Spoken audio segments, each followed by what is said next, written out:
All right, I know y'all thought we was gone, but we're back. And we had to take a quick break because I want to make sure with the climate that's happening, not only in the state of Oklahoma, but in our country and in the world, race is unfortunately, it's a very popular topic. And I say unfortunately because we're not having a lot of healthy talks. It's just sides yelling at each other and talking at each other. Nobody's listening. People are just trying to get their point across, right?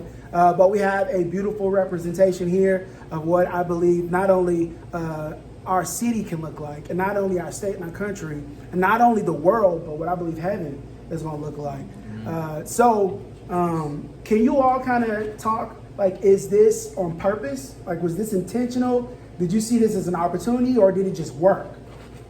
Can I go first? Of course. Honestly, I'm a huge believer as in, like, everything happens for a reason. You know, we're all spirits at the end of the day. We're all brothers and sisters. So yeah, that's how I see it. Okay. Yeah. All right. How about you, Jimmy? To me, it's completely comfortable. Like, I didn't even think about it. So Yeah. I think everyone's saying, like, love people. So Yeah. For me, especially now in our country with the race war that's going on between African Americans and Caucasians, right? It's getting heavy each time. But when it comes to us like saying like, all right, let's do this on purpose, bro, we didn't do it on purpose. We didn't plan it, right? But God planned it though, right? And right now this group, right, it's going to help somebody else who's going through some tough times. I agree. I remember I read this story about this African American male went and talked to this guy who was like a KKK leader. And it was just like, man, I just want to learn about your culture and write a book about it. Yeah, he was a journalist. Yeah. And just following him around. And just following him around. And at the end of the day, that KKK leader would drop everything, was like, yo, I love African Americans. They became friends. They became very good friends. Yeah. To where, like, when he passed away, like, his kids was like family and everything. Yeah. That's how I look at it. I look at it as that instead of everybody just going back and forth, right? Just listen. Hush your mouth. Get the opportunity to learn about somebody else. Learn about somebody's culture. You're African American. I'm straight from the mother. Are you? No, I'm her. You know, he was like born for the here, last 6 generations here. You know what I'm saying? Right. We are like straight from the motherland. There's no sugar coating or nothing like that, right? And we come here, you know, and when we come here, we have our own personal culture. You know, one of our personal cultures never yelled at an adult. So I see some of these kids cussing their parents out. Woo, It's crazy. Hey, y'all heard that? It's crazy. Y'all heard that? Okay. Never yell, raise your voice, or even speak when the adult is talking. That respect is still there, right? That's that core value that I talked about earlier that we still keep, right? So when it comes to race, right, it doesn't matter if the person is white, brown, orange, Mexican, Puerto Rican, no matter what their race is, no matter what their culture is, no matter what their gender is, your job as an individual is to love them for who they are. And just listen to where they're from. Learn. Most people who are just going back and forth, they're so ignorant in a good way, ignorant to where they think they know everything. Woo! So I read a book and it talks about once the moment you become dumb, meaning the moment you act like you don't know nothing, you learn to know more. Because you'll be more open to hearing other people's opinion, and you yourself can make the decision what you want to keep in your life and what you want to take out of your life. So you have to be open to all cultures. Right? Don't be going against one and think this one is better than the other. We're all created in God's image. That's the only thing that matters. So but in America, when people see you, they don't see that you're African. Right? They think you're black.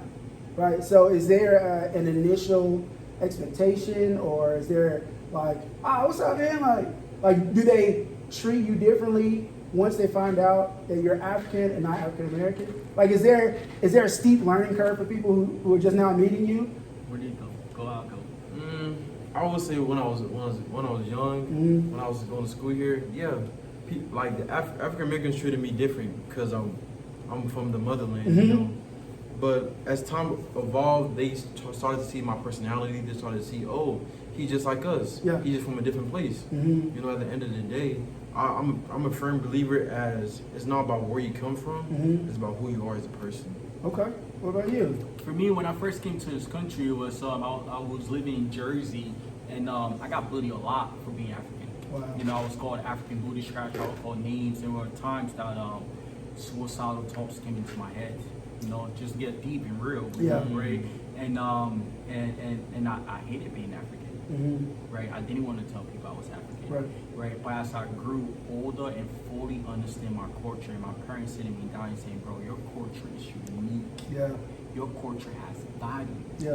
Right. And in that very moment, I realized how powerful I am as an African man, and how powerful I am because Christ lived in me. Right. I started to separate people for who they were. Yeah. You know, so those who make fun of me, I look at it and love them for who they were. Yeah. And it was tough, man. To love somebody that hate you, it's tough, It's man. different. It's And different. we still make mistakes to this day. Yeah. You know? Yeah. And but now, like when I speak to people, like you can tell from my accent, I have an accent. And oh, where you from? Where you from? Where you Yeah. from? Yeah. So I'm African. Yeah. But how long you been here? I've been here for a long time.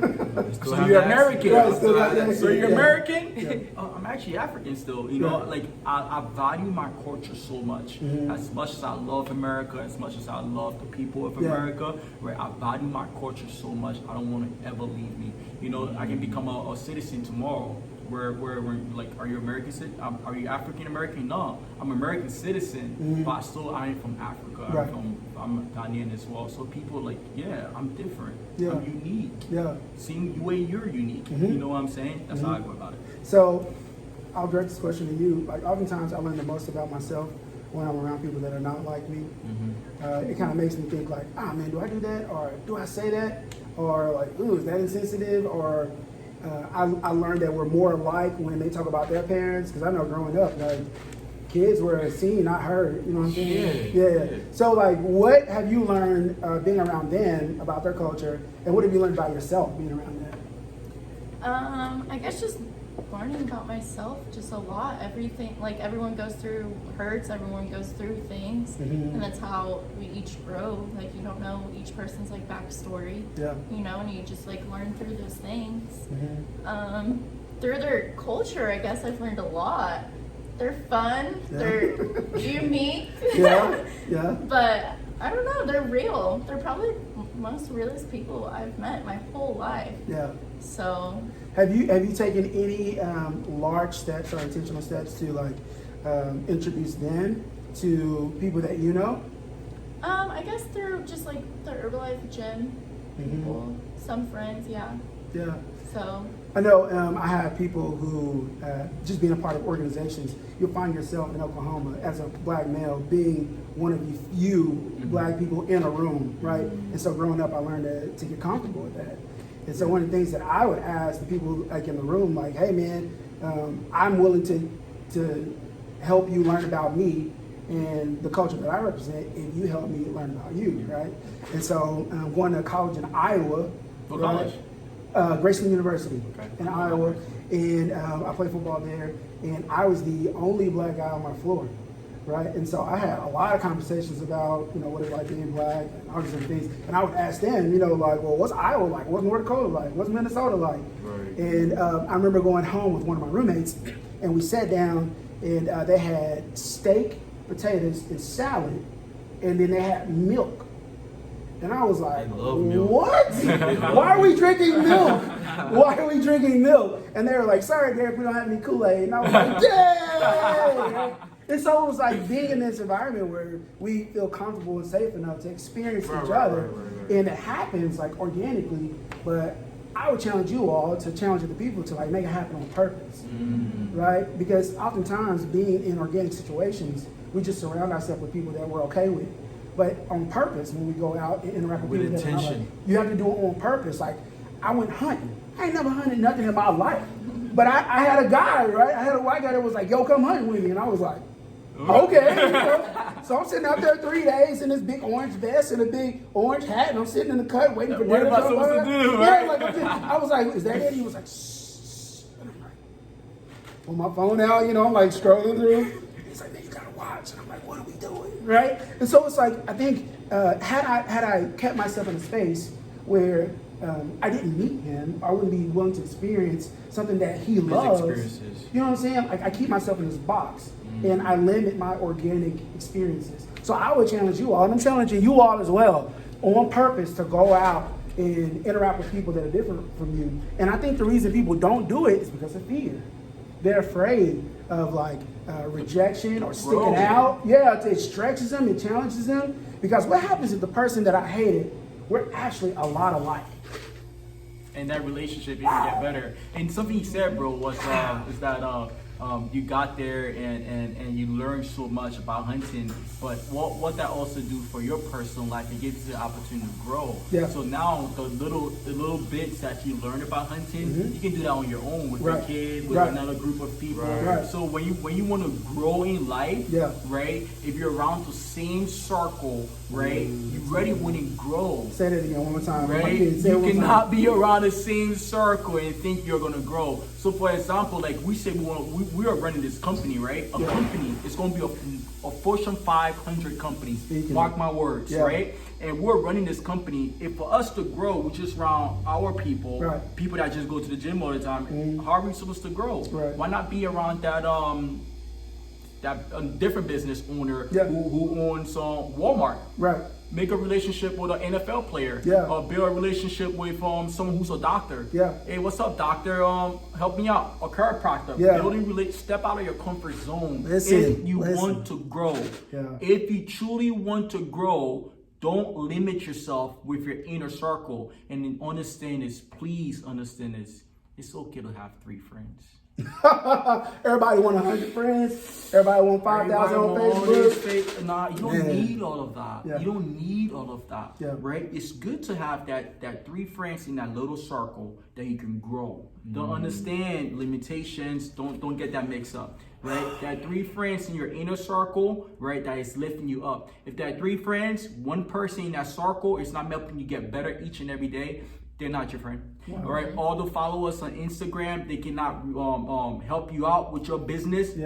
They're not your friend. Because in the long run, when you get homeless, what will happen? Right? I trust them well enough that if something happened to me tomorrow, they will do all they can to make sure I'm up on my feet. Right? It's my inner circle. That's amazing. And it's just that simple. And if I can spin it back on topic, don't be afraid to lose friends. Yes, don't be afraid to lose friends. Speaking of that, one of my good friends. Don't say his name. My brother. I'm not not going to say. Okay, I was like, don't say his name. Right? He's like a brother to me, right? We grew up together. I'm saying we went through everything together, right? When I first started this company, I was a part of it. Right, I said, bro, there's still your kind of work you have to do to grow this together. I said, all right, but he was watching TV all the time. He wasn't working, he was living together, right? I was like, bro, what are you doing? What are you doing? What are you doing? And I kept on asking. I did it for about a week, almost a month, right? 2-3 weeks, almost a month. And I didn't see no change. And I went up to him, I said, bro, I love you. I seriously love you as a brother, like blood, right? But you cannot be a part of Strength and Faith no more. If that means we're gonna lose friendship, if that means we'll never talk anymore, you can never be a part of it anymore. He said, bro, why? I said, bro, where your vision with the company, it's not what my vision with the company. So you just watching TV all the time and I'm the one grinding. It doesn't work, right? It doesn't align, right? And I was like, bro, you have to step out. Bro, I can't. No, bro, you are never a part of Strength and Faith no more. Once you learn how to value this company and how much people's gonna be helped through it, right? We can have that conversation later in years, not right now. That's a hard talk, man. That's a hard topic. He ain't scared. Reggie, he not scared. Well, thank you for the bonus footage. No problem. I appreciate it. For all of you that left early and you did not get to see this, those of you that stayed got a treat. I think this is really good info, man. And I think we're going to stay on for probably about 5 more minutes in case y'all have any other questions. So thank y'all again. I appreciate it.